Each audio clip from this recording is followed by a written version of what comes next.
Hello प्यारे साथियों, कैसे हैं आप सभी लोग। उम्मीद करते हैं कि आप सभी लोग जी मस्त होंगे, स्वस्थ होंगे और अपने पढ़ाई लिखाई में अच्छी तरीके से एकदम लगन से लगे हुए होंगे। ठीक है, तो अभी के ना इस वीडियो में हम आप सभी छात्र छात्राओं को लेकर आ चुके हैं बायोलॉजी यानी जीव विज्ञान का most important VVI viral objective question. जितने भी छात्र 1 फरवरी के दिन बायोलॉजी यानी जीव विज्ञान का परीक्षा देने जा रहे हैं, तो उन सभी के लिए ये जो वीडियो है ना बहुत ही ज़्यादा इंपॉर्टेंट है। ठीक है, तो आप सभी लोग इस वीडियो को देखकर जरूर जाइएगा, क्योंकि जितना ऑब्जेक्टिव बताएंगे उसमें से बहुत सारा क्वेश्चन जो है ना आपके परीक्षा में पूछा जाएगा। एक एक क्वेश्चन चुन चुन कर लाए हैं, पूरा क्लास को करके एक एक क्वेश्चन याद कर जाइए। जितने भी आपके दोस्त हैं उनमें वीडियो को शेयर जरूर कीजिएगा, ताकि सभी लोग का हेल्प जरूर हो जाएगा। ठीक है, और चैनल को सब्सक्राइब आप लोग कर लीजिएगा जी। ठीक है, चलिए 1 नंबर प्रश्न देखते हैं यहाँ पे। निम्न में से कौन उभयलिंगी प्राणी है? पहला नंबर ये क्वेश्चन है। ठीक है, ऑप्शन देखिए और यहाँ पे इसका आंसर लगाइए आप सभी लोग। ठीक है, देखिए मुर्गी सांप ए और बी दोनों यानी मुर्गी सांप और केचुआ दिया है। तो उभयलिंगी प्राणी जो है ना ये है आपका क्या है जी। चलिए, हाँ ठीक है, सभी लोग नीचे चैट सेक्शन में आंसर लगाएंगे। ठीक है, बहुत ही अच्छा। देखिए निम्न में से कौन उभयलिंगी प्राणी है? तो केंचुआ है, केंचुआ। ठीक है, याद रखिएगा। अगला 2 नंबर क्वेश्चन है, कंद किसका रूपांतरण है? कंद किसका रूपांतरण है जी? तो ये है आपका बिल्कुल जड़ का। कंद किसका रूपांतरण है? जड़ का है। 2 का राइट आंसर बिल्कुल सी हो जाएगा। चलिए 3 नंबर क्वेश्चन की तरफ बढ़ते हैं कि जैम्यूल्स निर्माण किसमें होता है? तो जैम्यूल्स निर्माण किसमें होता है जी? तो ये होता है आपका बिल्कुल जी स्पंज में होता है। किसमें? स्पंज में होता है। ठीक है, चलिए अगला 4 नंबर क्वेश्चन देखिएगा कि इनमें से कौन नर युग्मक से संयोजन कर भ्रूणपोष बनाता है? तो ये है जी आपका द्वितीयक केंद्रक। क्या है जी? द्वितीयक केंद्रक है। ठीक है, अगला 5 नंबर क्वेश्चन है कि निम्नलिखित में से कौन जलीय जंगली घास है? तो ये है जी जलकुंभी है। क्या है? जलकुंभी। 5 का करेक्ट आंसर सी हो जाएगा। नेक्स्ट 6 नंबर क्वेश्चन है कि निम्नलिखित में से किस पौधों में स्वपरागण होता है? तो किस पौधे में स्वपरागण होता है? तो ये द्विलिंगी में होता है। किस में होता है? द्विलिंगी में। ठीक है, अगला क्वेश्चन देखिएगा यहाँ पे 7 नंबर क्वेश्चन है जी। क्वेश्चन कह रहा है निम्नलिखित में से किस पौधों में के प्रजातियों में बीज का उत्पादन असंजनन द्वारा होता है? तो ये आपका बिल्कुल एस्ट्रेस्ट्रिया एवं घास। एस्ट्रेस्ट्रिया एवं घास। 7 का राइट आंसर बिल्कुल ए हो जाएगा। अगला यहाँ पे 8 नंबर क्वेश्चन है भ्रूणपोष क्या है? पारसती भ्रूणपोष जो है ना ये क्या है? तो ये है त्रिगुणित है। क्या है? त्रिगुणित है। ठीक है, नेक्स्ट क्वेश्चन देखिए यहाँ पे 9 नंबर क्वेश्चन है निम्न में से किसमें जल द्वारा परागण होता है? तो जल द्वारा किसमें परागण होता है? तो हाइड्रीला में। ठीक है, 9 का राइट आंसर सी हो जाएगा। चलिए 10वां नंबर क्वेश्चन है जी। आप लोग इस क्वेश्चन का जवाब जल्दी से कमेंट करके बताइए क्या होगा। कह रहा है कि इनमें से किसका पुष्पासन खाया जाता है? किसका पुष्पासन जो है वो खाया जाता है? तो सेब का पुष्पासन खाया जाता है जी। ठीक है, चलिए अगला क्वेश्चन 11 नंबर देखिएगा कि गेहूं में परागण किसके द्वारा होता है? तो ये होता है आपका वायु के द्वारा होता है गेहूं में परागण। याद रखिएगा, ये भी क्वेश्चन एग्जाम में पूछा गया है। ठीक है, चलिए 12 नंबर क्वेश्चन देखिए। क्वेश्चन कह रहा है अनुवांशिक कूट में कितने कूट होते हैं?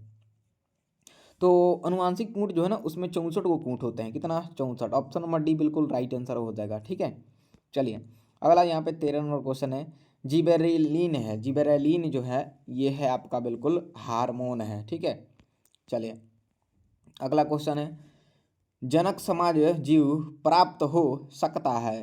तो ये आपका बिल्कुल विखंडन से। किससे जी? तो विखंडन से। ठीक है, नेक्स्ट क्वेश्चन 15 नंबर है शुक्राणु का संचलन किनके द्वारा होता है? तो शुक्राणु का संचलन जो है ना ये पूंछ के द्वारा होता है। ठीक है जी, चलिए नेक्स्ट क्वेश्चन यहाँ पे 16 नंबर है जब नर आकृति में मादा से भिन्न होता है कहलाता है?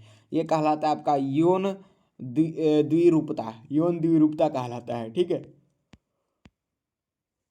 17 नंबर क्वेश्चन देखिएगा हिमोकोरियल अपरा निम्नलिखित में से किस में पाया जाता है जी?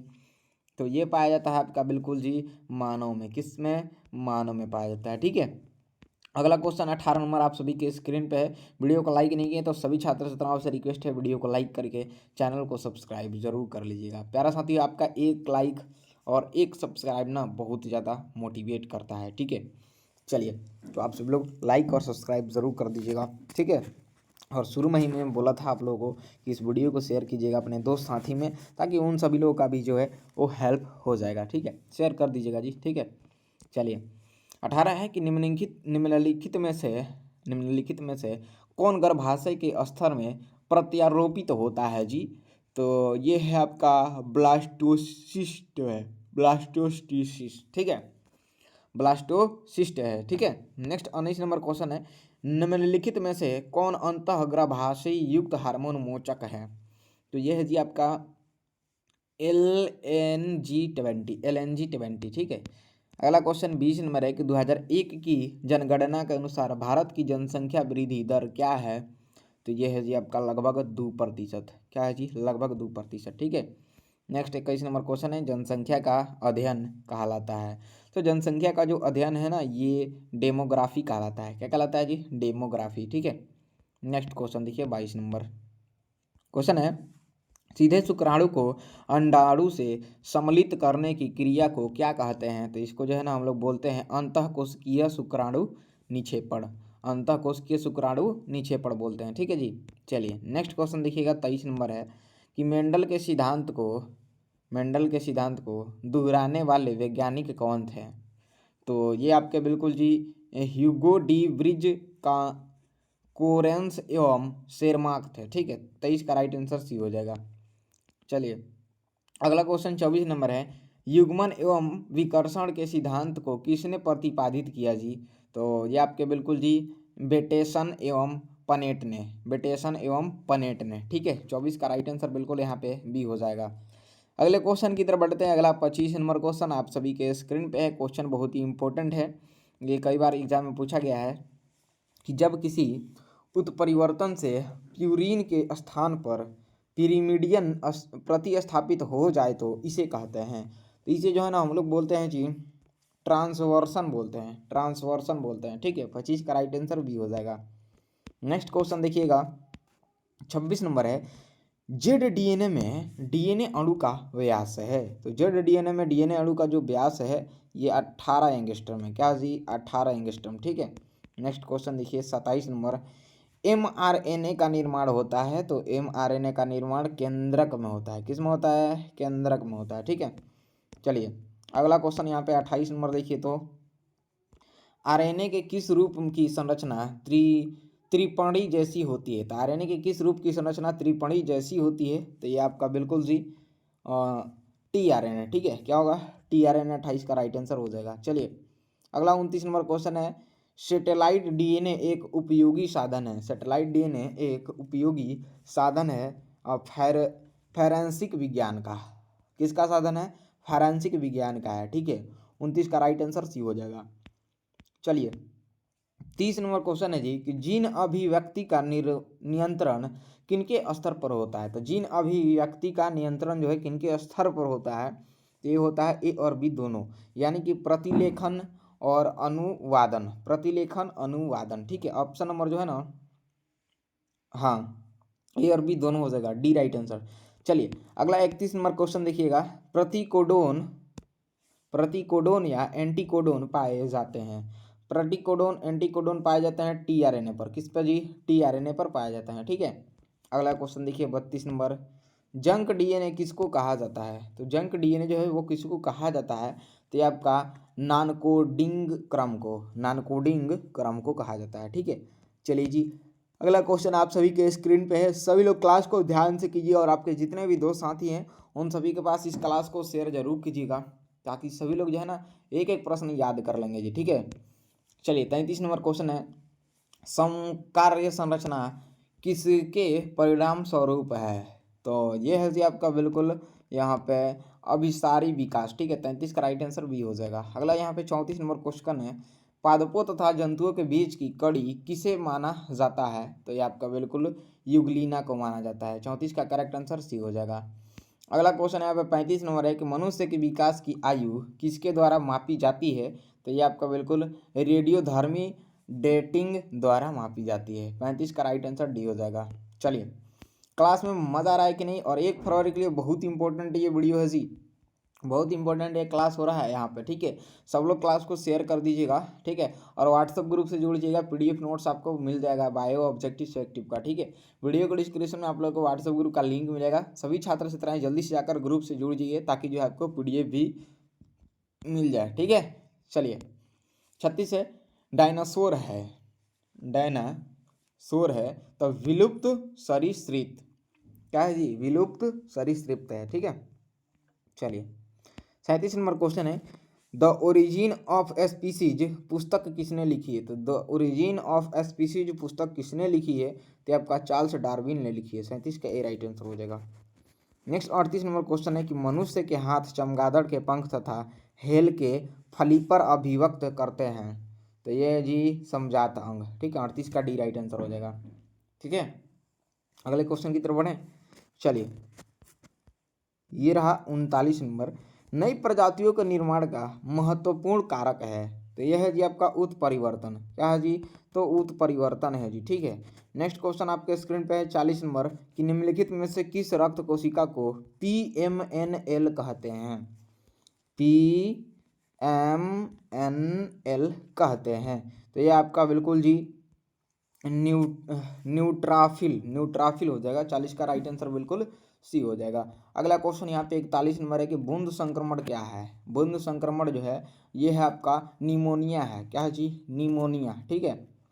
अगला 42 नंबर क्वेश्चन है, HIV निम्न में से किस कोशिका पर आक्रमण करती है? तो ये करती है टी हेल्पर कोशिका, ठीक है। HIV निम्न में से किस कोशिका पर आक्रमण करती है? टी हेल्पर कोशिका, ठीक है। चलिए जी नेक्स्ट क्वेश्चन देखते हैं हम लोग। ये रहा अगला क्वेश्चन आपका। प्यारा साथियों, क्लास में मज़ा आ रहा है कि नहीं एक बार कमेंट करके बताइएगा। और आप लोग देखिए एक चीज़ समझा देते हैं आप सभी लोगों को, एग्ज़ाम जो है बहुत ही ज़्यादा करीब आ चुका है। इसमें आप लोग जो है ना बिल्कुल भी अब घर से बाहर मत निकलिए, चुपचाप एकदम रूम में जहाँ भी है कहीं भी आप लोग बैठ के एकदम मन लगाकर पढ़ाई कीजिए, क्योंकि एग्ज़ाम एकदम करीब है, ठीक है। इसमें जितना पढ़िएगा सब आपका ही होगा, ठीक है। चलिए 43 देखिए, विश्व एड्स दिवस होता है। तो विश्व एड्स दिवस होता है आपका 1 दिसंबर को, ठीक है। चलिए नेक्स्ट 44 नंबर है, विडाल परीक्षण ज्ञात करने के लिए है। तो विडाल परीक्षण ज्ञात करने के लिए है टाइफाइड। 44 का राइट आंसर बी हो जाएगा, ठीक है। अगला क्वेश्चन 45 नंबर है, सिस्टोसोमा का मध्यस्थ पोषक है। तो सिस्टोसोमा का मध्यस्थ पोषक जो है ये है आपका बिल्कुल जी क्या है? तो घोंघा है, ठीक है। 45 का राइट आंसर ए हो जाएगा। अगला क्वेश्चन 46 नंबर है, हड्डी तोड़ बुखार का वेक्टर है। तो हड्डी तोड़ बुखार का जो वेक्टर है ना ये एडीज है। क्या है जी? एडीज, ठीक है। नेक्स्ट क्वेश्चन देखिए 47 नंबर ये रहा क्वेश्चन कि प्रतिरक्षी उत्पन्न करने वाली कोशिका का नाम क्या है? तो प्रतिरक्षी उत्पन्न करने वाली कोशिका का जो नाम है ना जी ये है बी कोशिका। क्या नाम है? बी कोशिका नाम है, ठीक है। नेक्स्ट क्वेश्चन है जी, संक्रमित पेयजल से फैलने वाला रोग निम्नलिखित में कौन सा है? तो ये है आपका टाइफाइड है। 48 का करेक्ट आंसर ये हो जाएगा। अगला क्वेश्चन 49 नंबर है जी, सभी लोग ध्यान से देखिए, क्लास को शेयर कर दीजिए, यानी इस वीडियो को शेयर जरूर कीजिएगा ताकि सभी लोग देखकर प्रश्नों को याद कर लेंगे। और आप लोग को इसका PDF नोट चाहिए ना तो वीडियो के डिस्क्रिप्शन में हम अपना व्हाट्सअप ग्रुप का लिंक दिए हैं, क्लिक करके ज्वाइन हो जाइए जी, सभी लोग को PDF मिल जाएगा। 49 है, रक्त में प्रतिजन तथा प्रतिरक्षी की परस्पर क्रिया का अध्ययन कहलाता है। ये कहलाता है सेरोलॉजी कहलाता है, ठीक है। 50 देखिए, बासमती चावल की कितनी किस्में भारत में उगाई जाती है? तो ये आपका 27 गो किस्म उगाया जाता है। शायद आप लोगों को पता भी होगा कि बासमती जो चावल है ना उसकी कितनी किस्में भारत में उगाई जाती है? 27 गो, समझिए 27 गो उगता है उसका किस्म। चलिए तो इस वीडियो में मैंने जो है बायोलॉजी का 50 को बहुत ही ज़्यादा इंपॉर्टेंट ऑब्जेक्टिव कराया है, बहुत इंपॉर्टेंट था। उसको शेयर वगैरह कर दीजिएगा क्लास को, और सभी लोग सब्सक्राइब वगैरह कर लीजिएगा चैनल को जी, ठीक है। आगे आप लोग को बहुत ही अच्छी तरीके से यहाँ से जो है ना कंटेंट मिलने वाला है, आप लोगों को बहुत ज़्यादा एग्जाम में हेल्प होगा, ठीक है।